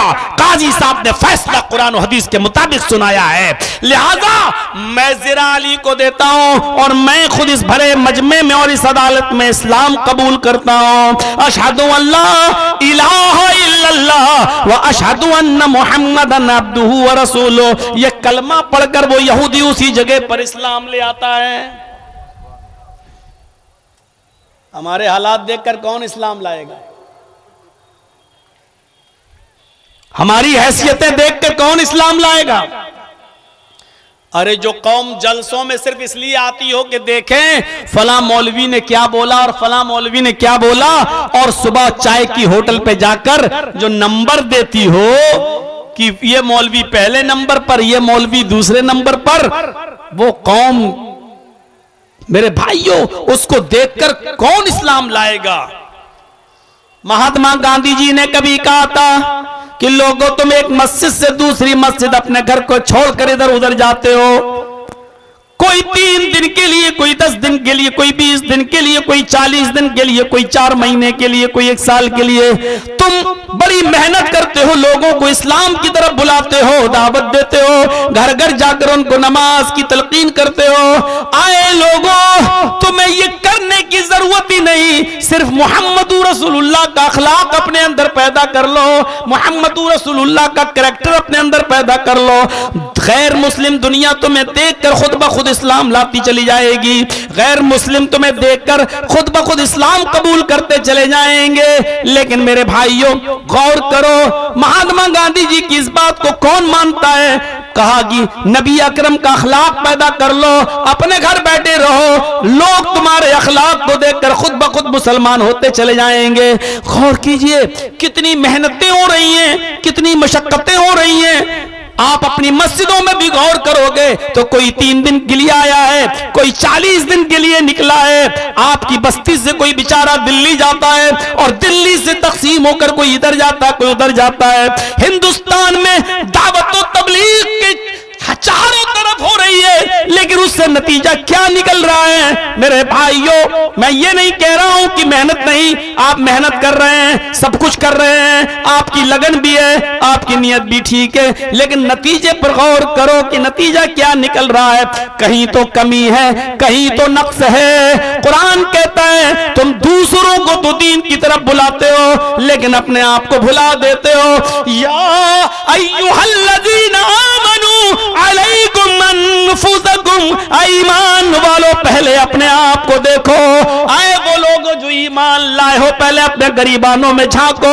तुम दूसरों को नमाज की का हुक्म दे रहे हो, तुम नमाज पढ़ रहे हो या नहीं पढ़ रहे हो? तुम दूसरों को रोजे का हुक्म दे रहे हो, तुम रोजा रख रहे हो या नहीं रख रहे हो? तुम दूसरों की बहन बेटियों को पर्दे की दावत दे रहे हो? तुम्हारी बहन बेटी स्कूटी चलाते हुए नंगे सर कॉन्वेंट कॉलेज में जाकर बायो का सब्जेक्ट मुस्लिम और गैर मुस्लिम लड़कों की सीट पर बैठकर को एजुकेशन एक साथ ले रही है, एक साथ पढ़ रही है। अलैकुम अनफुसकुम, तुम पहले अपने गरीबानों में झांको, अपने आप को देखो। हमारा हाल क्या है? मौलवी जर्जी इस बारात के खिलाफ बोलता है, अच्छा है, लेकिन मौलाना जर्जीस के बेटे की शादी होगी तो जर्जीस साहब खुद बारात लेके जाएंगे, तो इस दुनिया पर क्या फर्क पड़ेगा? जर्जीस साहब जहेज के खिलाफ बोलते हैं, लेकिन जर्जीस साहब की बेटी की शादी होगी तो जर्जीस साहब जहेज देंगे, तो कौन इस दावत को कबूल करेगा? कौन इस दावत पर अमल करेगा? जर्जीस साहब पर्दे के ऊपर बोलते हैं, जर्जीस साहब की बेटी खुद कॉन्वेंट जा रही, मैं मिसाल दे रहा हूं, हर आदमी अपने ऊपर गौर करे। जर्जीस साहब की बेटी कॉन्वेंट जाती है, बेपर्दे के साथ जाती है, तो जर्जीस साहब की बात पर कौन अमल करेगा? मेरे भाइयों, जो दावत तुम दूसरों को दे रहे हो उसके ऊपर पहले खुद अमल करो। नबी अकरम सल्लल्लाहु अलैहि वसल्लम ने कहा लोगों नमाज पढ़ो, तो आपको तो कहा 5 वक्त की नमाज पढ़ो, लेकिन आपने 8 वक्त की नमाज पढ़कर दिखलाई है। 5 वक्त की नमाज के साथ साथ आप तहज्जुद की नमाज भी पाबंदी के साथ पढ़ा करते थे। आप चाश्त की नमाज भी पाबंदी से पढ़ा करते थे और आप इशराक की नमाज भी पाबंदी के साथ पढ़ा करते थे। गौर कीजिए, हमसे कह रहे हैं नमाज पढ़ो, कितने वक्त की? फरमाया 5 वक्त की नमाज की पाबंदी करो, और खुद दुनिया वालों के सामने आप 8 वक्त की नमाज पढ़ के दिखला रहे हैं। ये होता है मुबल्लिग की तबलीग का नतीजा। आप पर्दे के ऊपर बोल रहे हैं तो पहले अपनी बीवी से पर्दा कराओ, अपनी बेटियों से पर्दा कराओ, अपनी बहनों से पर्दा कराओ। अल्लाह के नबी नमाज के बाद रोजे की तरफ बोल रहे हैं, लोगों 1 महीने के फर्ज रोजे पाबंदी से रखो। तो खुद अल्लाह के नबी सल्लल्लाहु अलैहि वसल्लम फर्ज रोजों के साथ साथ नफली रोजे भी रख रहे हैं। एक दिन रखते हैं, एक दिन छोड़ते हैं। आप ऐसा रोजा रखते हैं कि सहाबाए किराम कहने लगे कि मैं भी आपकी तरह रोजा रखूंगा, तो आपने उनको मना फरमा दिया है कि नहीं, अल्लाह मुझे खिलाता और पिलाता है। गौर कीजिए, जो आज भी कह रहा है फर्ज रोजों की पाबंदी करो, वो रोजा रख के दिखला रहा है। यहां से सीखिए जनाब मोहम्मद रसूलुल्लाह की दावत क्या थी और आज हमारी दावत क्या है। बात थोड़ी सी कट गई और दूसरी तरफ चली गई। मेरे भाइयों, ये जितना अदल होगा उतना ही अमन होगा। और कुरान यही कहता, वला यजरिमन्नकुम शरानु कौमिन अला अल्ला तादिलू। ऐसा ना हो कि किसी कौम की दुश्मनी तुम्हें उसके साथ जुल्म करने पर मजबूर कर दे। नहीं, जुल्म मत करना, जुल्म मत करना। नबी अकरम सल्लल्लाहु अलैहि वसल्लम के पास एक औरत का किस्सा आता है। नाम क्या है? फातिमा। किस कबीले की है? कबीले मखजूमिया। जुर्म क्या है? चोरी में पकड़ी जाती है। जुर्म क्या है? चोरी में पकड़ी जाती है। आप फैसला करिए। अल्लाह के नबी सल्लल्लाहु अलैहि वसल्लम उसका फैसला करते हैं। कितनी चोरी की? का इतनी इतनी चोरी की। कहां ले जाओ और इसका हाथ काट दो, यहां तक। एक सहाबी आए, बड़े ऊंचे घर की है, सिफारिश होती है ना, जर्जी साहब प्रोग्राम नहीं दे रहे तो इनके पास चले जाओ, ये उनके दोस्त हैं, इनके पास चले जाओ, वो सिफारिश कर देंगे, उनके पास चले जाओ, वो सिफारिश कर देंगे। होता है ना। अल्लाह के रसूल का जो सबसे ज्यादा करीबी था उसको भेजा गया, जाओ। वो करीबी शख्स आता है, अरे अल्लाह के नबी सल्लल्लाहु अलैहि वसल्लम, बड़े ऊंचे घर की लड़की है, अमीर घर की लड़की है, नाक कट जाएगी पूरे खानदान की, पूरी बरादरी की, पूरे कबीले की, लिहाजा उस औरत का हाथ ना काटा जाए। ले दे के मामला, ले दे के मतलब उसके घर वाले बहुत कुछ देने के लिए तैयार हैं, लेकिन उसका हाथ ना काटा जाए। फरमाया नहीं नहीं, पहले जमाने की उम्मतें इसीलिए तो हलाक को बर्बाद हुई, उनके अमीरों को छोड़ दिया जाता था और गरीबों को सजा दिया जाता था। नहीं नहीं, जाओ इस लड़की का हाथ काट डालो। जब उस बड़े अमीर घर की, बड़े ऊंचे खानदान की लड़की, कबीले मखजूमिया की लड़की फातिमा मखजूमिया का हाथ काट डाला गया। हाथ काटने के बाद जो खून निकला उसको दाग कर उसको सुखा दिया गया और हाथ कट गया। तब लोग अफसोस के साथ कहते हैं, अल्लाह के नबी, बड़े ऊंचे घर की लड़की है, बड़ी बदनामी हो रही है, अच्छा नहीं हुआ उसका हाथ काटा गया।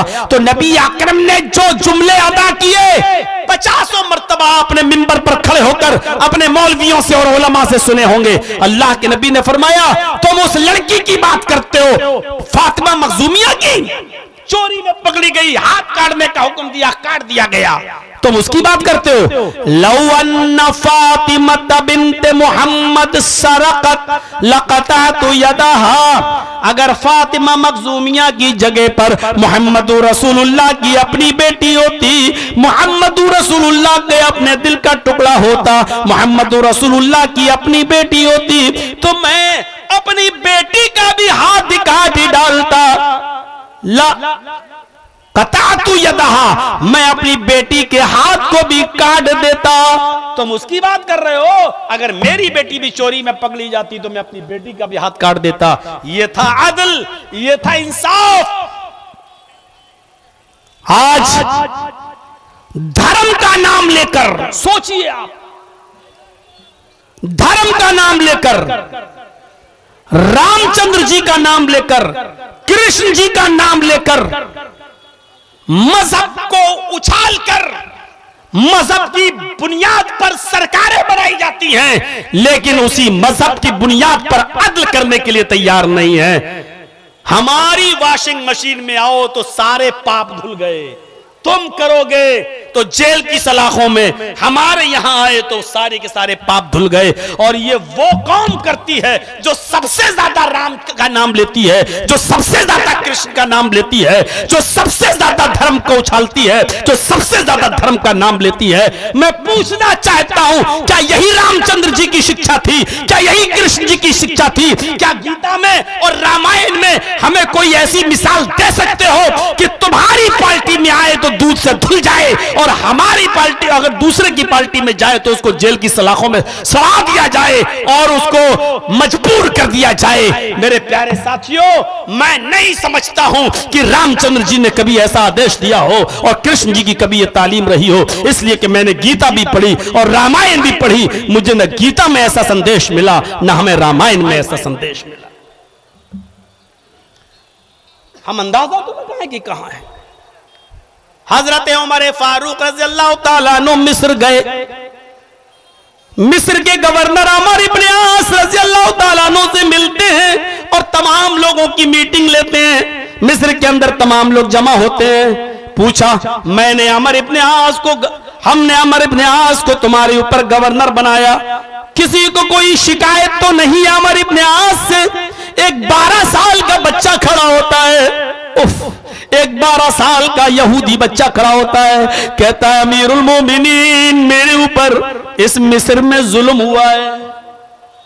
गौर करो, मिस्र के अंदर हुकूमत अमर इब्न आस की, गवर्नर है अमर इब्न आस, और उस हुकूमत में एक 12 साल का यहूदी बच्चा खड़ा होकर कहता है कि मेरे ऊपर जुल्म हुआ है। हजरत उमर उस बच्चे को, 12 साल के बेटे को बुलाते, इधर आओ, क्या नाम है? उसने अपना नाम बता दिया। क्या हो? उसने कहा मैं यहूदी हूं। कहा कोई बात नहीं, ये बताओ तुम्हारे ऊपर जुल्म किसने किया? उस बच्चे ने अमर इब्न आस की तरफ उंगली उठाते हुए कहा, अमर इब्न आस के बेटे ने, अमर इब्न आस ने नहीं, अमर इब्न आस के बेटे ने। कहा क्या हुआ? कहा हम घोड़ा दौड़ा रहे थे, उसने मुझसे शर्त लगाई कि मेरे साथ घोड़ा दौड़ाओ, देखें कौन आगे निकलता है। मैंने कहा लगाओ। बस हम दोनों घोड़ा दौड़ाने लगे, हमारा घोड़ा आगे निकल गया। इनके बेटे ने इसी गुस्से में आकर मेरे गाल पर एक जोरदार थप्पड़ मार दिया। कहा ये शिकायत तुमने उस लड़के के बाप से यानी अमर इब्न आस से की? जवाब दिया नहीं। कहा क्यों? कहा मैं जब शिकायत के लिए आना चाहता था अमर इब्न आस के पास, तो वही बेटा कहने लगा मेरा कुछ नहीं होगा, मेरा बाप इस शहर का गवर्नर है, तुम जाओगे तो कुछ नहीं होगा, इसलिए हमेशा खामोशी के साथ अपने घर चले जाओ, मैं इसी शहर के गवर्नर अमर इब्न आस का बेटा हूं, मेरा कुछ नहीं होगा। अब हजरत उमर फारूक की नजर अमर इब्न आस की तरफ पड़ी। अमर इब्न आस ने कहा अमीरुल मोमिनीन, मुझे इसकी कोई खबर ही नहीं है। कहा तुम्हारा बेटा कहां है? आवाज दी, बेटा आया। यहूदी बच्चे ने की तरफ देखा। अमीरुल मोमिनीन ने पूछा क्या इस बच्चे को मारा है? उसने सर नीचे करके जुर्म का इकरार कर लिया। क्या इसका घोड़ा आगे निकल गया इसी वजह से तुमने मारा? उसने सर नीचे करके इकरार कर लिया। फरमाया यहूदी बच्चे, जितनी जोर से उसने तुझे थप्पड़ मारा, अब तुम भी उसको थप्पड़ मारो। फिर कहते नहीं रुक जाओ, ये लड़का बड़ा है और ये बच्चा छोटा है, लिहाजा बड़े बेटे का थप्पड़ छोटे बेटे को कितनी जोर से लगा होगा, छोटा बेटा उतनी जोर से वो थप्पड़ नहीं मार पाएगा। फिर अपने गुलाम से कहा अमीरुल मोमिनीन ने, तुम इसको थप्पड़ मारो। तब अमीरुल मोमिनीन के गुलाम ने अमर इब्ने आस के बेटे के गाल पर थप्पड़ मारा। मामला यहीं पर खत्म नहीं हो जाता है। हजरत उमर फारूक ने अपने गुलाम से कहा, एक थप्पड़ तुम उसके बाप के गाल पर भी मारो। लिहाजा गुलाम ने, हजरत उमर के गुलाम ने एक थप्पड़ अमर इब्ने आस के को भी मारा। अमर इब्ने आस ने कहा, अमीरुल मोमिनीन, मेरे बेटे ने उस बच्चे को मारा, मेरे बच्चे को थप्पड़ मार दिया गया, बदला बराबर हो गया, इंतकाम बराबर हो गया, लेकिन मुझे ये थप्पड़ किस जुर्म में मारा गया, मुझे ये थप्पड़ किस जुर्म में रसीद किया गया, क्या इसके का जवाब आप देंगे? हजरत उमर ने कहा, जी हाँ, इसका जवाब मैं तुम्हें दूंगा। इसका जवाब ये कि तुमने अपने बेटे को सही तालीम नहीं दी, तुमने अपने बेटे को सही तरबियत नहीं दी। जब ये लड़का यहूदी बच्चा जब आने लगा तो तुम्हारे बेटे ने कहा, मेरा कुछ नहीं होगा, मेरा बाप शहर का गवर्नर है। ये मुतकब्बिराना शिक्षा तुमने कैसे दी है? तुम्हारे बेटे के अंदर इतनी हिम्मत कैसे पैदा हुई है कि मेरा कोई कुछ नहीं कर सकता, मैं इस शहर के गवर्नर का बेटा हूं। तुमने अपने बेटे को सही तालीम दी होती, तुमने अपने बेटे को सही शिक्षा दी होती, तो आज तुम्हारा बेटा ये जुमले अदा नहीं करता। इस्लाम की नजर में कोई ऊंचा और नीचा नहीं है, लिहाजा तुमने अपने बेटे को सही तालीम नहीं दी। आज ये थप्पड़ अब जिंदगी भर तुम्हें एहसास दिलाता रहेगा और तुम अपनी औलाद को सही तरबियत देते रहोगे। मेरे भाइयों, ये अदल था एक यहूदी बच्चे की शिकायत पर। एक यहूदी बच्चे की शिकायत पर उस यहूदी बच्चे की तरफ से भी थप्पड़ पड़वाया गया, अमर इब्ने आस के बेटे को भी, और एक थप्पड़ पड़वाया गया अमर इब्ने आस को भी। ये अदल था, ये इंसाफ था। कुरान वो इंसानियत का एहतराम करने की तालीम देता है। पढ़िए कुरान, वला तसुब्बुल्लज़ीना यदऊना मिन दूनिल्लाहि फयसुब्बुल्लाह अदवन बिगैरि इल्मिन। कुरान क्या कहता है? लोगों, तुम दूसरों के बुजुर्गों को बुरा मत कहो, तुम उनको बुरा मत कहो जो अल्लाह के अलावा गैरों की इबादत करते हैं। ला तसुब्बुल्लज़ीना यदऊना मिन दूनिल्लाह, जो अल्लाह के अलावा गैरों को पुकारते हैं, जो अल्लाह के अलावा दूसरों को दावत देते हैं, जो अल्लाह के अलावा दूसरों की पूजा करते हैं, तुम उनको बुरा मत कहो। यानी काफिर और मुशरिक बुजुर्गों को जो जिनका वो एहतराम करते हैं, उनको बुरा मत कहो। फयसुब्बुल्लज़ीना, वो तुम्हारे रब को, फयसुब्बुल्लाह अदवन बिगैरि इल्मिन, अगर तुम उनके बुजुर्गों को बुरा भला कहोगे, अगर तुम उनके बड़ों को उल्टा सीधा बोलोगे, तो वो तुम्हारे अल्लाह को भी गाली देंगे, तुम्हारे अल्लाह को भी बुरा भला कहेंगे। बिगैरि इल्मिन, बिगैर इल्म के, जिहालत की बुनियाद पर। आपने कहा तेरी मां का, उसने भी जवाब दिया तेरी मां का, तो गोया कि तुम खुद अपनी मां को गाली दे रहे हो। अल्लाह के रसूल ने कहा अपनी माँ को गाली मत दो। साहबा ने कहा अपनी माँ को गाली देने वाला कौन होगा? अल्लाह के रसूल, ऐसा कौन है जो अपनी माँ को गाली दे? अल्लाह के नबी ने कहा कि तुमने दूसरे को माँ की गाली दी है, तेरी माँ की गाली दी, और उसने जवाब में आपको माँ की गाली दी, तो गोया तुमने खुद अपनी माँ को। हमें इस दर्स से इबरत हासिल करना चाहिए। अरे इस्लाम तो वो है कि एक औरत अल्लाह के नबी सल्लल्लाहु अलैहि वसल्लम के पास आती है और कहती है, अल्लाह के नबी मेरे पेट में हमल ठहर गया है। आपने कहा तो क्या हुआ? कहने लगी नाजायज हमल है, पहाड़ के दामन में मुझसे जिना हो गया था। अल्लाह के नबी मैं जिना से हामिला हूं, इन्नी क़द असब्तुल हद, मैं हद को पहुंच चुकी हूं, मुझे संसार कर दीजिए। आपने कहा जाओ सहाबियों इसको संसार कर दो। सहाबा वो गिर गई, उसने कहा मुझे धीरे धीरे ले चलो, मेरे पेट में बच्चा है। सहाबा ने कहा अल्लाह के नबी इसके तो हमल है। आपने कहा इधर आओ बीबी, तुम्हारे पेट में हमल है, बच्चा है।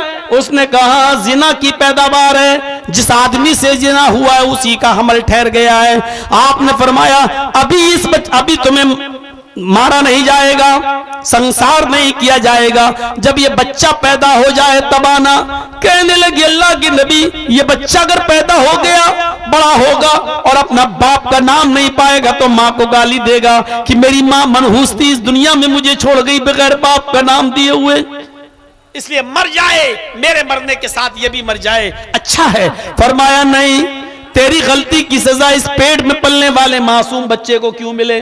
उसको भी इस दुनिया में आने का हक है, उसको भी इस दुनिया में नमाज पढ़ने का, रोजा रखने का हक है, उसको भी इस दुनिया में इबादत करने का अधिकार इस्लाम देता है, और उसको भी अपनी जन्नत बनाने का हक। नाजायज बच्चा जिसके बाप का पता नहीं कहां चला गया, जिंदगी भर वो बच्चा टामिक टोइया मारेगा इस दुनिया में आने के बाद, लेकिन इसके बावजूद आप कह रहे हैं कि नहीं, इस बच्चे को भी नमाज पढ़ने का हक है, रोजा रखने का हक है, इसको भी नेक अमल करने का हक है। जाओ, जब ये बच्चा पैदा हो जाए तब आना। वो बच्चा लेकर आई कि पैदा हो चुका है। आपने फरमाया अभी भी तुझे नहीं मारा जाएगा, कत्ल संसार नहीं किया जाएगा। उसने कहा क्या हुआ? फरमाया इस बच्चे की ग़िज़ा तेरी पिस्तान में है, ये दूध पीता है, जब ये दूध छोड़ दे और रोटी खाने लगे तब आना। जब वो रोटी खाने लगा तब लेकर आई कि अल्लाह के नबी अब तो रोटी खाने लगा। आपने कहा अब उस बच्चे को किसी सहाबी को दे दिया और उस औरत को संसार करवा दिया। मैं पूरा वाक़या बयान नहीं करना चाहता, सिर्फ इतना बताना चाहता हूं कि मेरे साथियों, अल्लाह के नबी जनाबे मोहम्मद रसूलुल्लाह ने उस बच्चे को भी मारने की इजाजत नहीं दी जो नाजायज है, जो मां के पेट में पल रहा है, हराम का बच्चा है, नाजायज बच्चा है।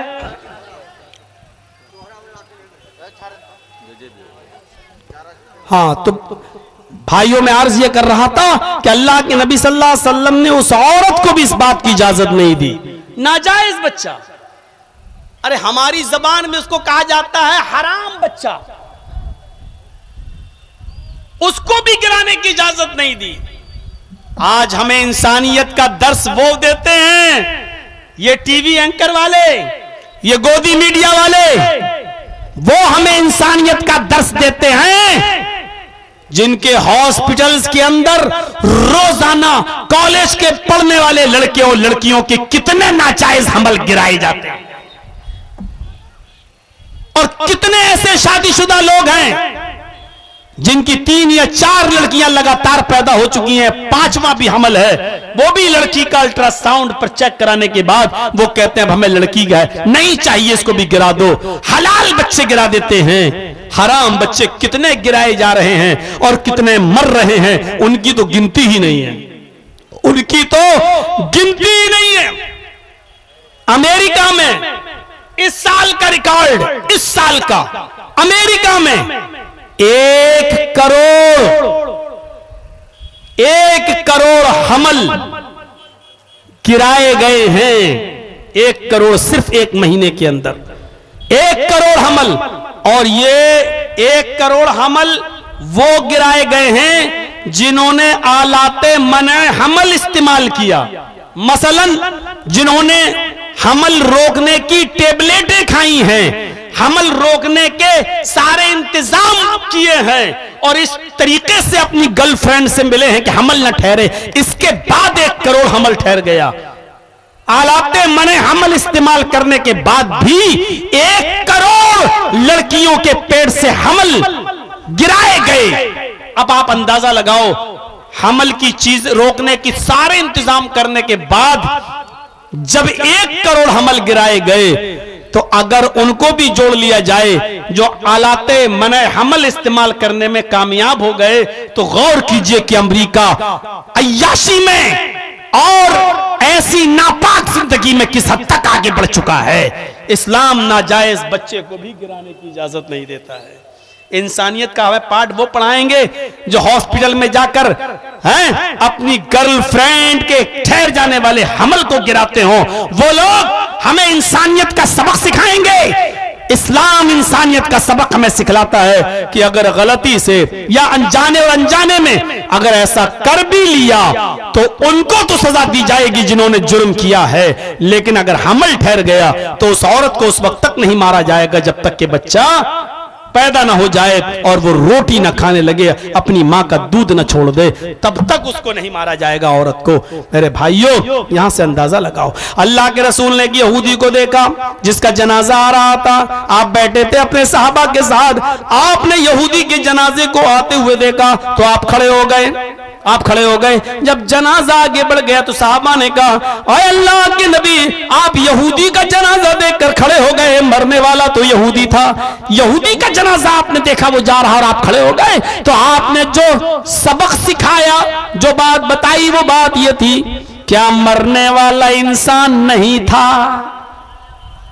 क्या मरने वाला इंसान नहीं था? यानी मैं उस मय्यत को देखकर खड़ा नहीं हुआ, बल्कि इंसानियत के नाते खड़ा हो गया। मरने वाला भी इंसान था, यानी मैं उनके दुख दर्द में और गम में शरीक हुआ हूं। अगरचे मरने वाला यहूदी था, लेकिन इंसानियत यही कहती है कि मरने वाला कोई भी हो, लेकिन हमें उनके गम में और उनके दुख में शरीक होना चाहिए। तो मेरे भाइयों, यही तो अल्लाह के रसूल ने फरमाया, इरहमु मन फिल अर्ज यरहमुकुम मन फिस समा। लोगों, जमीन वालों पर रहम करो। जमीन वालों पर, कोई भी हो जमीन में, चाहे जानवर हो, चौपाया हो, दरिंदा हो, परिंदा हो, इंसान हो, कोई भी हो, तुम अहले जमीन पर रहम करो, जमीन वालों पर रहम करो। यरहमुकुम मन फिस समा, आसमानों वाला तुम पर रहम करेगा। जब तुम जमीन वालों पर रहम करोगे तो आसमान वाला तुम पर रहम करेगा। 2 घंटे की तकरीर काफी है एहतराम इंसानियत पर, और ये बताने के लिए मेरे भाइयों कि इस्लाम को अपनाओ, क्योंकि ये इंसानियत का सबसे बड़ा अलमबरदार है। और चलते चलते मैं आपसे कहूंगा, ये तामीर मस्जिद का जलसा है। यहां के लोगों ने मस्जिद की तामीर के लिए इजलास मुतय्यन किया है और कराया है। मेरे प्यारे साथियों, हम और आप इस दुनिया में आए हैं तो उस खोए हुए मकाम जन्नत को दोबारा हासिल करने के लिए, जिस मकाम से हमारे बाप आदम को निकाला गया, और जन्नत के रास्तों में से एक रास्ता यह है कि मम बना लिल्लाही मस्जिदन बनल्लाहु लहु बैतन फिल जन्नह। जो दुनिया में अल्लाह का घर बनाएगा, मस्जिद बनाएगा, तो अल्लाह जन्नत में उसके लिए घर बनाएगा। अब जिसको जन्नत में घर चाहिए तो उसको चाहिए कि अल्लाह के घर की तामीर में बढ़ चढ़ कर हिस्सा ले। इंशाअल्लाह अल्लाह रब्बुल आलमीन आपके अजर को जाय नहीं करेगा, आपके अजर को बर्बाद नहीं करेगा। हमारी गुजारिश है कि आप हमारी बात मानते हुए ज्यादा से ज्यादा इस स्टेज पर लाकर जो भी आप दे सकें, इस मस्जिद की तामीर में हमारी भी बात रख